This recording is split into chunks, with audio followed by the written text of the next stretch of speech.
A lonely millionaire posed as his friend on a blind date, then learned she was faking too. Hello everyone. Before we begin today's story, I have a small favor to ask. Please hit subscribe and turn on the notification bell so you never miss our channel's new videos. It is quick, it is free, and it is the best way to support us in bringing you more dramatic stories just like this one. Your support truly means the world to us. Now, let me ask you something. Where are you watching from right now? Your city, your state, or your country? Drop it in the comments below. I love reading them. Thank you so much. Now, let us return to our main character. That evening, he stood outside a small neighborhood cafe, staring at the reflection in the glass window. No bodyguards.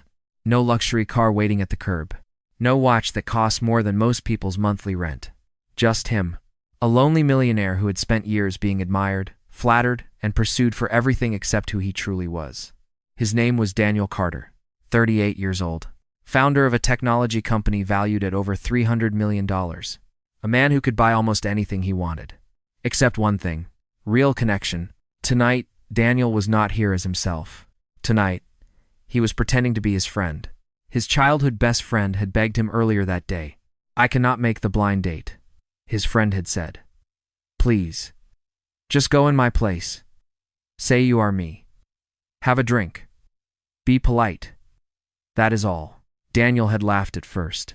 But later, alone in his penthouse, the idea stayed with him. What if, just for one night, he walked into a date with no reputation, no money, no power? What if someone met him without knowing the truth? So he agreed. Daniel adjusted the collar of his simple jacket. It was not designer. It did not fit perfectly. He had chosen it on purpose. As he stepped inside, the cafe smelled of coffee and toasted bread. Soft music played overhead. The kind of place where people counted their dollars before ordering dessert. She was already there, sitting at a corner table, hands wrapped around a ceramic mug. Eyes scanning the room, nervous but alert. She looked normal. No heavy makeup.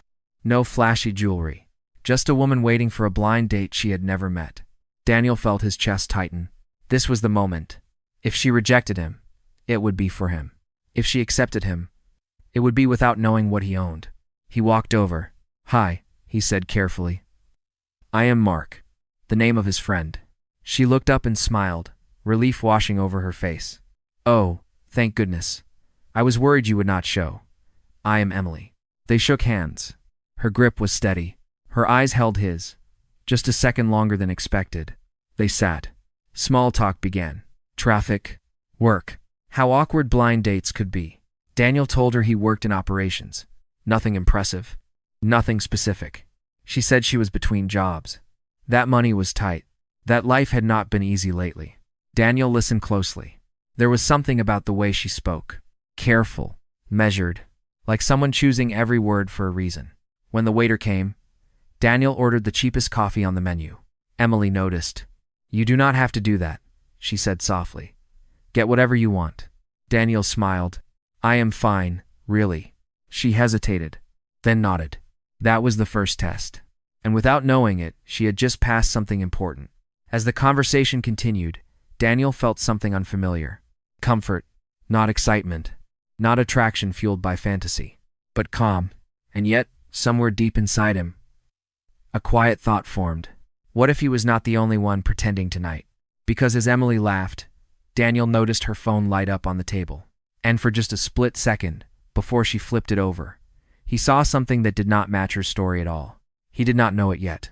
But this blind date was not just a test of her heart. It was about to become a test of them both. Daniel did not tell Emily the truth that night. Not because he enjoyed lying, but because, for the first time in years, no one was looking at him like he was a prize to be won. They talked for nearly an hour. Emily spoke about struggling to keep her head above water, about moving from place to place, about how she was tired of pretending everything was fine when it clearly was not. Daniel listened, and with every word she shared, something inside him softened. Normally, first dates felt like interviews, questions designed to uncover his income, his lifestyle, his access. But this was different. She did not ask where he lived. She did not ask what kind of car he drove. She did not ask what his last name was. Instead, she asked, "Are you happy?" The question caught him off guard. Daniel paused. No one had asked him that in a very long time. "I do not know," he answered honestly. I have everything I thought I wanted. But sometimes, it still feels empty. Emily nodded slowly. I understand that feeling, she said. People assume money fixes everything. But loneliness does not care how much you have. Her words landed deeper than she realized, because Daniel had built his entire life around achievement. Awards, headlines, numbers on screens. Yet every night, he went home alone. He had friends. He had admirers. But none of them really knew him. That was why he agreed to this blind date in the first place. This was not about romance. It was about truth. Or at least, a version of truth without wealth attached to it. When the waiter returned with the check, Daniel reached for it out of instinct. Emily stopped him. Wait, she said quickly. Let me get this. Daniel hesitated. I thought you said money was tight. She smiled, but there was something guarded behind it. I can handle one coffee, she replied. Besides, it is not fair for you to pay just because you are the guy. Daniel watched her closely. She did not hesitate. She did not sigh. She did not look annoyed. She simply paid. That was the second test. And again, she passed. As they stood to leave, Emily grabbed her coat. I had a nice time, she said. I was nervous coming here. But this felt easy. Daniel felt the same. Too easy. Outside. The air was cool. Streetlights reflected on the pavement. They stood there awkwardly, neither wanting to leave first.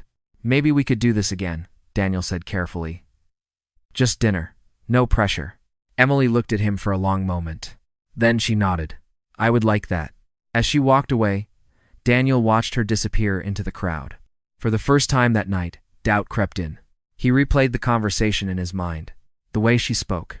The way she avoided certain details. The confidence that did not quite match her story. And that glimpse of her phone earlier.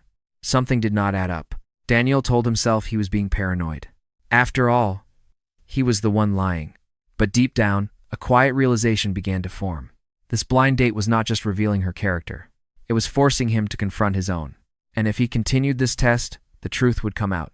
For both of them, the second meeting did not happen in a cafe. It happened 3 days later, on a rainy Tuesday night, when Daniel least expected to see her again. He was leaving his temporary office downtown, still playing the role of Mark, still refusing to use his real car or driver. He told himself the disguise was necessary, that the test was not over yet. As he stepped onto the sidewalk, rain pouring harder by the second, he heard a familiar voice. Hey, wait. Daniel turned. Emily stood a few feet away, holding her jacket closed with one hand, her hair damp from the rain. She looked relieved to see him, and surprised. I was not sure it was you, she said. I almost did not call out. Auslas. Daniel smiled. I almost did not recognize you either. They laughed, and the tension eased just a little. She explained that she worked nearby, helping a friend close up a small retail space for the night. He did not ask questions. She did not offer details. They walked together, sharing the sidewalk under flickering streetlights. Then it happened. A loud crash echoed from across the street. A car had stalled halfway through an intersection, its hazard lights blinking weakly as traffic approached too fast. Inside, a young woman panicked, frozen behind the wheel. Without thinking, Daniel ran forward. Stay here, he told Emily. But she followed anyway. Daniel waved his arms, shouting at oncoming cars, forcing them to slow. Rain soaked through his jacket as he reached the stalled vehicle. Put it in neutral, he yelled through the window. I will help push. The driver hesitated, shaking. Emily appeared beside him. It is okay, she said calmly, her voice steady. We have you. Just do what he says. Together, they pushed the car out of the lane, their shoes slipping on wet pavement, muscles burning. When it was finally safe, the driver burst into tears, thanking them again and again before driving away. Daniel stood there, breathing hard. Emily looked at him differently now. Not impressed, not flirtatious, but thoughtful. You did not hesitate, she said quietly. Most people would have stayed back. Daniel shrugged. Someone needed help. They resumed walking. Rain lighter now, the city quieter. A few blocks later, Emily stopped suddenly. Her phone buzzed in her hand. She glanced at the screen and quickly locked it. Too quickly, Daniel caught a glimpse this time. A name. A last name that did not match the story she had told him. He did not say anything, but the feeling returned. that sense that something was off. They reached the corner where they would part ways. Emily hesitated. "Thank you," she said. "For tonight, for everything." Daniel nodded. "I meant what I said. I would like to see you again." She looked relieved, then conflicted. "Yes," she replied. "I would like that too." As she walked away, Daniel stayed where he was, rain dripping from his hair, heart racing for reasons he did not fully understand. This was no longer just a harmless test. He had seen her kindness under pressure, her courage when no one was watching, but he had also seen the cracks, the hidden calls, the guarded pauses. And now he was certain Emily was not telling him the whole truth, which meant this story was headed somewhere dangerous. Because when two people wear masks at the same time, the moment they fall, someone always gets hurt. By the fourth time they saw each other, the lie had settled in. Not loudly, not dramatically, quietly, like something both of them agreed not to name. They met for dinner at a small family-owned restaurant on the edge of town. The kind of place where the menu was laminated and the portions were generous. Daniel chose it on purpose. No valet, no reservations, no chance of being recognized. Emily arrived a few minutes late, apologizing as she slid into the booth. "Sorry," she said. "I had to take care of something." Daniel nodded. "It is fine. I just got here." That was not true. He had been there for 10 minutes, watching the door, rehearsing conversations he might never have. Dinner unfolded easily. They joked about bad movies, shared stories about childhood memories that felt safe enough to tell. Emily talked about growing up fast, about learning not to rely on anyone. Daniel listened closely. There was a strength in her that did not fit the image she presented. Not arrogance, not pride. Control. When the bill came, Daniel noticed the total and felt a familiar instinct rise. He could pay it without thinking, without blinking. Instead, he hesitated. Emily noticed. "It is okay," she said gently. "We can split it." Daniel shook his head slowly. "I am a little short this week," he said, forcing the words out. "If that is all right." He watched her face carefully. This was the test. Not money. Reaction. Emily did not sigh. She did not roll her eyes. She did not pull away. She smiled. "Of course it is all right," she said. "I invited you. Let me cover it." She paid without hesitation, without resentment, without keeping score. As they left the restaurant, Daniel felt something tighten in his chest. This was not supposed to happen. The test was supposed to confirm his fears. That kindness disappeared when money did. But she was doing the opposite. Outside, the night air was warm, and the street was quiet. They walked slowly, neither in a rush to leave. "You know," Emily said after a moment, "I like that you are honest, even when it is uncomfortable." Daniel swallowed. If only she knew. He wanted to tell her the truth right then, to end the game before it went too far. But then she looked at him, not at his clothes, not at his status, at him, and he stayed silent. They stopped near her apartment building. It was modest, old brick, a single light glowing above the entrance. "This is me," she said. Daniel nodded. "Thank you for tonight." "Thank you," she replied, "for not pretending to be someone you are not." The words hit him harder than she intended. As she walked inside, Daniel remained on the sidewalk, staring at the door long after it closed. That night, back in his penthouse, Daniel stood in front of floor-to-ceiling windows overlooking the city. The same city that applauded his success. The same city that never asked who he was when the money disappeared. Emily had passed every test without knowing one existed, and that terrified him, because the longer he waited, the worse the truth would hurt. And somewhere across town, Emily sat on her bed, phone in hand, staring at the screen. She had lied too, not about who she was inside, but about the life she lived. And with every moment she spent with Daniel, the weight of that lie grew heavier. They were no longer strangers. They were no longer pretending for fun. They were building something real, on a foundation that could collapse at any moment. By the fifth meeting, Daniel knew he was no longer testing a stranger. He was testing his own restraint. They met on a Saturday afternoon at a crowded coffee shop near a busy shopping district. The line was long. The air smelled of roasted beans and impatience. Emily stood beside him, scrolling through her phone, while Daniel counted the bills in his wallet. He had planned this moment carefully, not because he wanted to embarrass her, but because he needed to know. When it was their turn to order, Daniel stepped forward, then stopped. "I am sorry," he said quietly, lowering his voice. I think I miscalculated. I do not have enough cash for both of us. The barista sighed. The people behind them shifted. It was not a dramatic shortage. Just a few dollars. The kind of moment that revealed character. Daniel braced himself. Emily looked at him for a second. Then she smiled. It is okay, she said, reaching into her bag. I have it. I wanted. She paid without hesitation, thanked the barista, and moved aside to wait for their drinks. No apology. No lecture. No discomfort. As they waited, a man at the next table scoffed loudly. Some people should not be dating if they cannot even afford coffee, he muttered, not bothering to lower his voice. Daniel felt heat rise in his chest. He was used to being respected, deferred to, protected by his name alone. Now, stripped of all of that, he was just another man being judged. Before he could react, Emily turned. You do not know anything about him, she said calmly. Or about me. So maybe mind your own business. The man blinked, surprised, then looked away. Daniel stared at her. She had not defended him to impress him. She had done it instinctively. When they sat down, Daniel finally spoke. You did not have to do that. Emily shrugged. Yes, I did. They drank their coffee in silence for a moment. Then Emily looked at him. Can I ask you something? She said. Anything, Daniel replied. Why do you always apologize for needing help? She asked gently. You act like it is a failure. Daniel did not answer right away. Because the truth was too close. Because his entire life had taught him that needing anything from anyone was weakness. I guess I learned that a long time ago, he said finally. Emily nodded.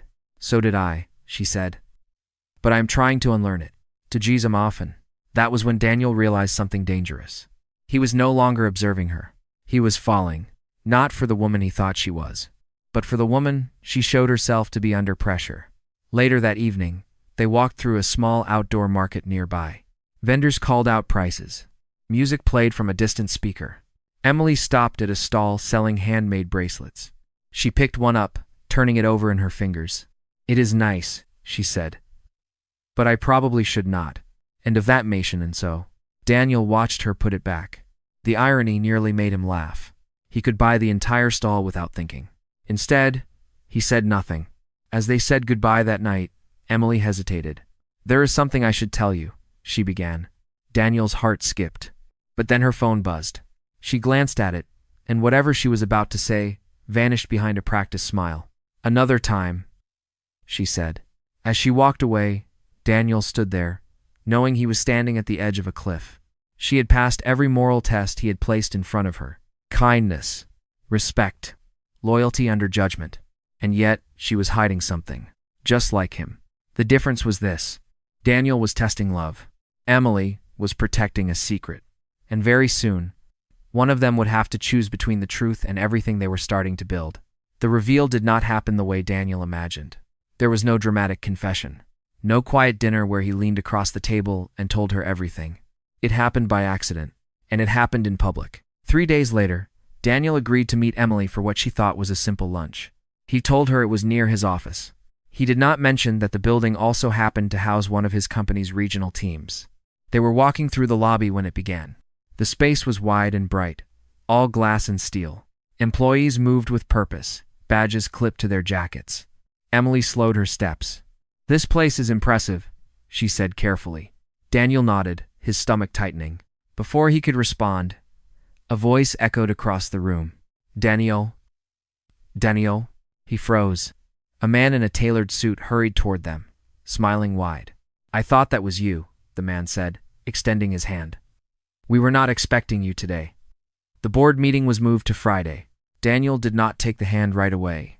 Emily looked from the man to Daniel, then back again. Board meeting? She asked softly. The man laughed. You must be his date. I am sorry. I am Aaron, Chief Financial Officer. The words landed like a dropped plate. Chief Financial Officer. Board meeting. Emily's smile faded. She turned to Daniel slowly. You said you worked in operations, she said. Daniel felt the room closing in. I do, he replied quietly. At my company. Emily stared at him. At his posture.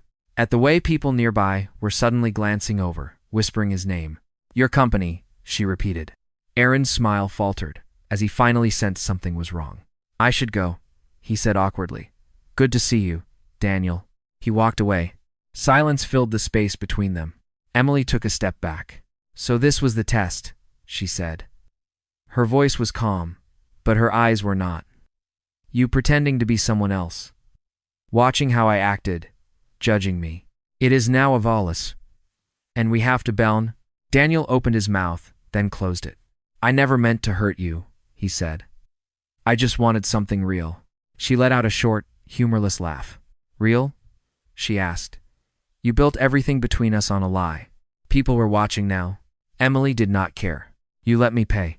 You let me defend you. You let me think we were equals, she continued.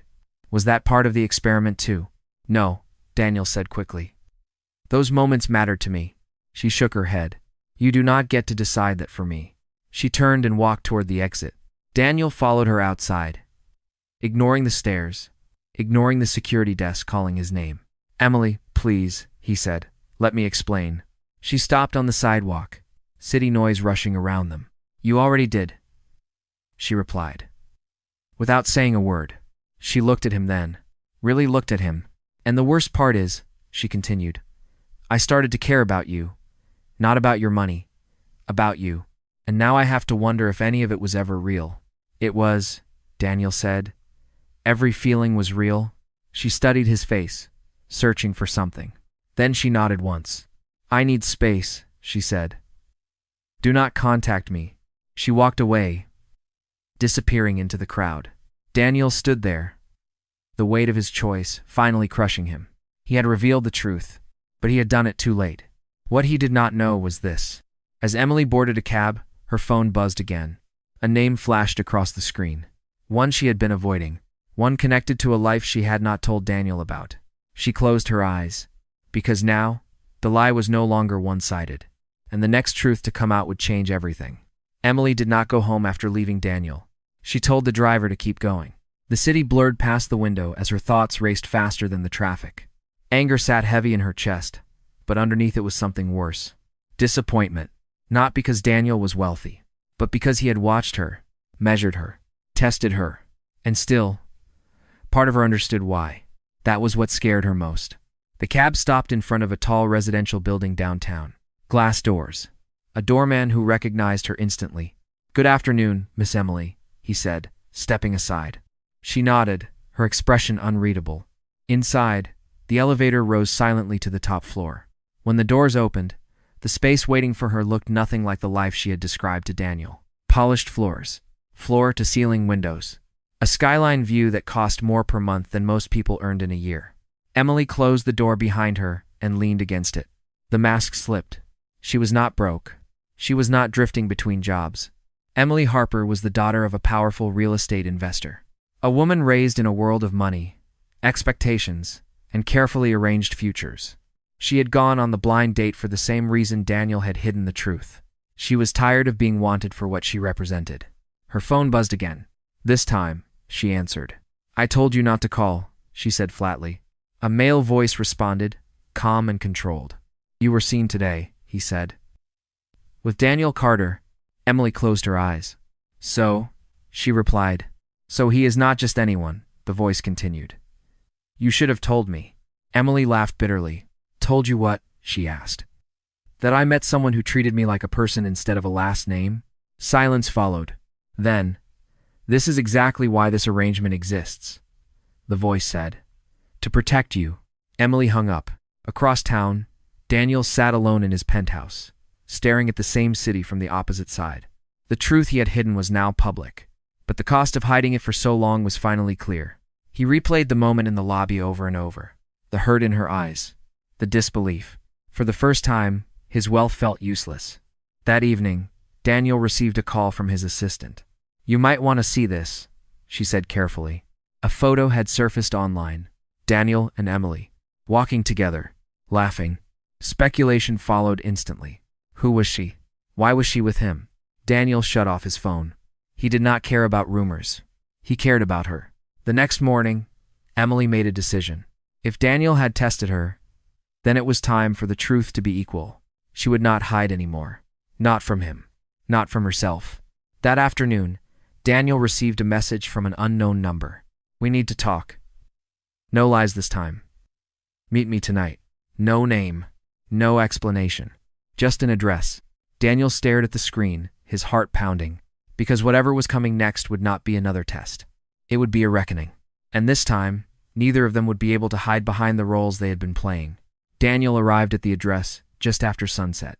It was not a restaurant, not an office, not a place meant for hiding. It was a quiet, public rooftop garden overlooking the city. Open to anyone. No privacy. No barriers. Emily stood near the railing, her back to him, the wind lifting her hair gently. She did not turn when she heard his footsteps. "You came," she said. "I said I would," Daniel replied. Silence stretched between them, filled only by distant traffic and the hum of the city below. Emily took a slow breath. "I am not who I said I was," she began. "Not completely." Daniel nodded. "I know." That made her turn. "You do?" she asked. "I figured it out the moment you walked into that building," he said. "The doorman, the elevator, the way people looked at you, to vising on it as..." She let out a small, tired laugh. "I wanted one night where no one expected anything from me," she said. "No plans. No assumptions. Just me." Daniel stepped closer, stopping a respectful distance away. "That is why I did it too," he said. "I just went about it the wrong way." Emily crossed her arms, not defensive, just guarded. "You tested me," she said. "Yes," Daniel admitted. "And I failed you." The honesty surprised her. "You could have told me sooner," she said. "I was afraid," he replied. "Afraid that the moment you knew, everything would change." She looked at him for a long moment. "It did change," she said quietly. "But not because of the money. Because of the waiting." Daniel nodded. "I understand if you do not want to see me again," he said. "I just needed you to hear the truth. All of it." Emily studied his face. No confidence. No charm. Just a man standing without armor. "I did not meet you as a millionaire," she said. "And you did not meet me as who I really am either."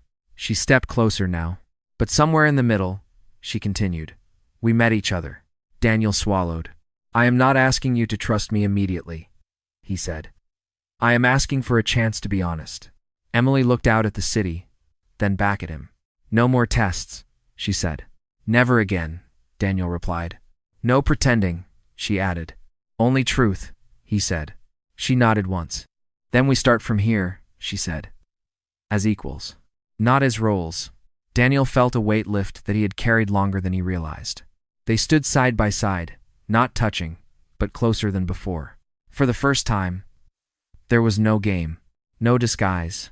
Just two people choosing to step forward without hiding. And in a world that rewarded masks, that choice was the bravest thing either of them had ever done. The months that followed were quieter than either of them expected. No headlines. No dramatic gestures. No grand displays of wealth. Just honesty. Daniel and Emily started again, slowly, intentionally, meeting as two people who had already seen each other at their worst. They did not meet in penthouses or exclusive restaurants. They met for walks along the river, for grocery runs, for simple dinners where no one was trying to impress the other. For the first time in Daniel's life, he did not feel the need to prove anything. And for the first time in Emily's, she did not feel like she was being managed or protected. One evening, as they sat on a park bench watching the city lights come on, Emily broke the silence. "I used to think hiding was the same as protecting myself," she said. "But all it did was keep people far away." Daniel nodded. "I thought testing people would keep me safe," he replied. "Instead, it kept me alone." They looked at each other, both understanding the cost of those lessons. Weeks later, Daniel invited Emily to a small community event he supported quietly. Not as a donor, not as a billionaire, just as Daniel. The event raised funds for a local program that helped people rebuild their lives after financial hardship. Emily watched as Daniel listened to every story with respect, not pity. This time, there were no disguises, no roles, no masks. At the end of the night, as they walked away hand in hand, Emily smiled. "This," she said, "this feels real. Where I can't mine." Daniel stopped walking. "So does this," he replied. He did not kneel in front of a crowd. He did not pull out a ring worth more than a house. He simply took her hands. "I do not want to test you," he said. "I do not want to hide from you. I want to build something honest. With you. Emily did not answer right away. She looked at him, the city behind him, the future stretching forward. Yes, she said finally. But only if we promise one thing. Anything, Daniel said. No more pretending, she replied. Ever. Daniel smiled. Ever, he agreed. They chose a small ceremony, a private commitment. No press, no spectacle, just people who mattered. The world would always see Daniel as a millionaire. Emily would always be seen as someone born into privilege. But to each other, they were something simpler. Two people who learned the same truth the hard way. That love built on tests will always crack. But love built on honesty can survive anything. And sometimes, the greatest wealth is not what you have. It is who stays when the truth finally comes out.